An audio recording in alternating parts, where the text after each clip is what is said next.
کیسے بتاؤں میں امت کو، کیسے سمجھائیں امت کی عورتوں کو کہ ان کی سمجھ میں دین نہیں آ رہا، جو اتنے قریب ہے، ان کی سمجھ میں قرآن کی بھاشا نہیں آتی، ہر زبان یہ سمجھتے ہیں، ہر چیز کا فنکشن جانتے ہیں، بس قرآن کے طریقوں پہ چلا نہیں جاتا۔ تمام تعریفیں رب ذوالجلال کے لیے جو ساری کائنات کا مالک ہے، بادشاہ ہے، اکیلا وحدہ لا شریک ہے۔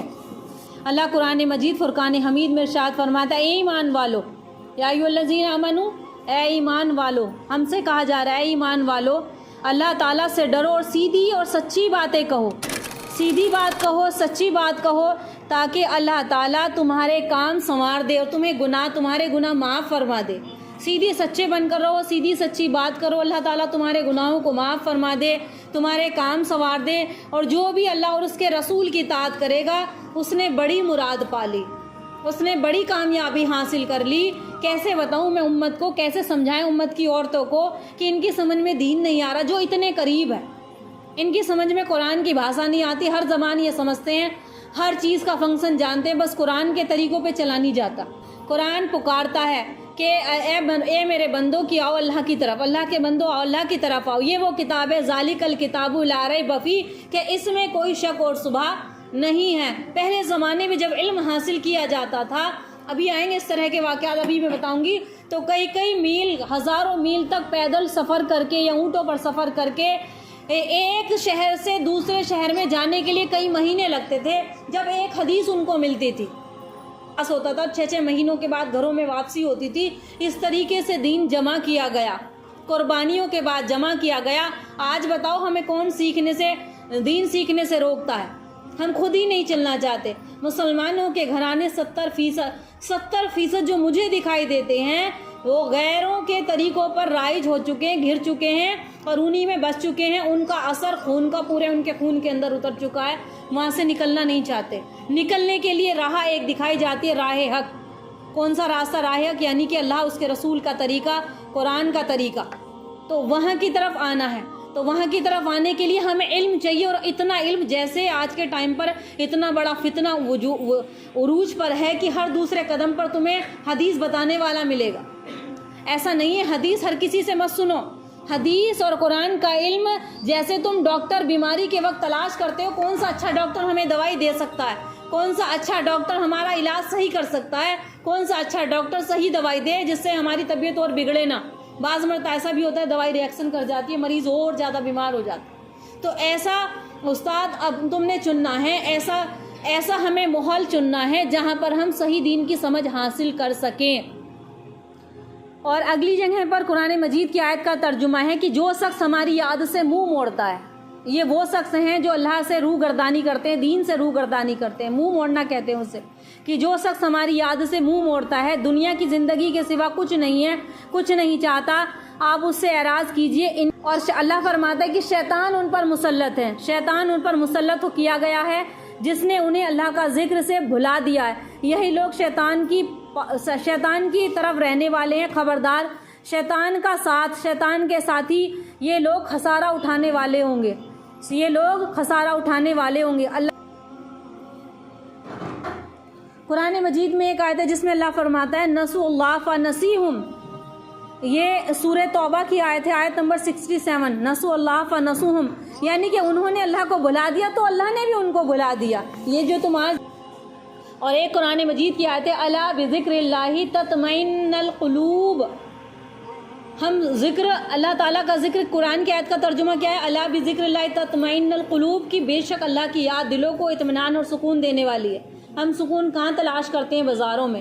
ہم سکون کہاں تلاش کرتے ہیں؟ آرائشوں کی چیزوں میں، گھر بناؤ، مکان بناؤ، کپڑے لاؤ، گاڑیاں بناؤ، ایک سے ایک بہترین فرنیچر لاؤ، اس میں سکون نہیں ہے۔ سکون قرآن کہتا ہے کہ میرے ذکر میں ہے۔ وہ گھرانے جو آج سب چیزوں سے بھرے ہوئے ہیں، خوب مال دولت ہے، لیکن رہنے والی اولادیں نہیں ہیں، تو کیا سکون ملا؟ ایک غریب ہے لیکن اولادیں ہیں، اس کے سامنے، آنکھوں کے سامنے مل جل کر رہتے ہیں، روکھی سوکھی روٹی کھاتے ہیں، اللہ کا شکر ادا کرتے ہیں، وہ کتنا سکون والا گھر ہوگا۔ بڑے بڑے محلات بنا لیے، بڑی بڑی گاڑی خرید لی، اور پیسہ خوب بے شمار آ گیا۔ آج بیٹا بھی دشمن ہے، آج باپ کا بیٹا دشمن ہو گیا، بیٹا باپ کا دشمن ہو گیا، رشتہ داریوں میں تلخ خرابی ایسی پیدا ہو گئی، ایک دوسرے سے کلام نہیں کرتے۔ تو یہ سکون کہاں ہے؟ دین کی راستے پر ہے، دین میں چلنے پر ہے۔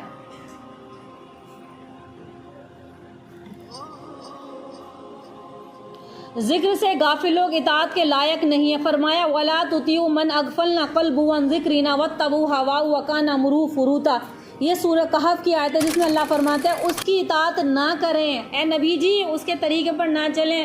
کس کو منع کیا جا رہا ہے؟ نبی جی کو. اے نبی جی اس کی اطاعت نہ کریں جس کا دل ہم نے اپنی یاد سے غافل کر دیا ہے. یہ اللہ کی طرف سے فیصلے اترتے ہیں کہ دلوں پر جب پردے پڑ جاتے ہیں نا تو کوئی بات سمجھ میں آتی ہی نہیں ہے. آپ لاکھ سمجھائیں, لاکھ کوشش کریں کہ ہم نے اپنی یاد سے ان کو غافل کر دیا ہے. وہ اپنی خواہشات پر چلتا ہے.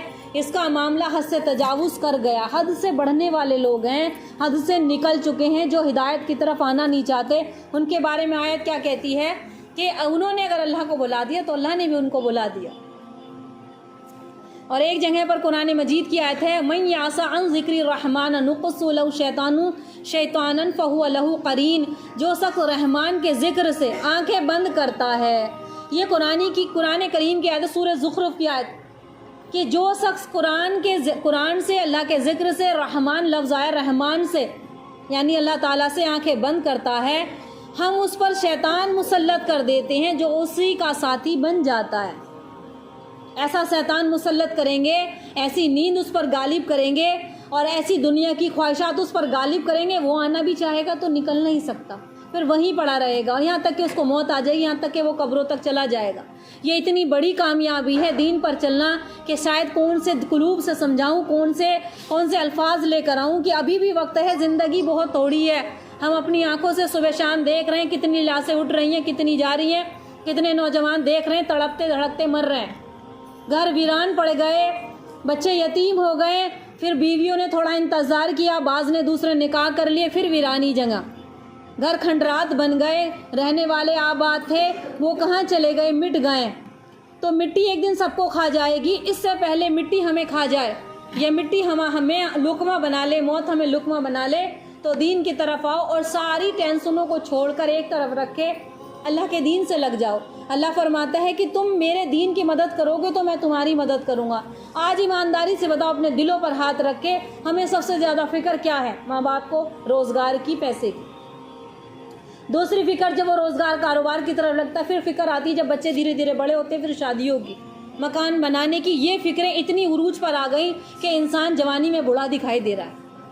بال سفید ہو گئے سروں کے, ہارٹ کے مریض ہو گئے, تمام بیماریاں لگ گئیں. اور اگر اللہ نے چاہا تو تمہیں جو مل کر رہنا وہ مل کر رہے گا. تم چاہے یہ ذکر, یہ جو اللہ کا, یہ جو ہمارا رزق ہے نا, یہ مقدر آسمانوں پر ہو چکا ہے. بس کوشش کرنی ہے, کوشش کرنی ہے.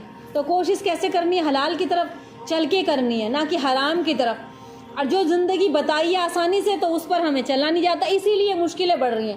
جب مومن دنیا کی خواہشات میں لگ جائے گا اور دین کے کام کو چھوڑ دے گا, دین کو بھلا بیٹھے, کہتے نہیں کہ جی ٹائم نہیں ہمارے پاس, کیسے تبلیغ میں نکلیں, کیسے وقت لگائیں, آج ہمارے پاس وقت نہیں ہے, ہم کیسے آئیں تعلیم میں, ہمارے پاس ٹائم نہیں ملتا, ہماری طبیعت خراب رہتی ہے, بچوں کے رشتے والے آ رہے ہیں, بچوں کی شادیاں کرنی ہیں, مہمان آ رہے ہیں, پتہ نہیں کتنے, یہاں تک کہ نماز کا بھی وقت تاخیر کر دیتے ہیں, نماز بھی پڑھنے کا وقت نہیں ملتا.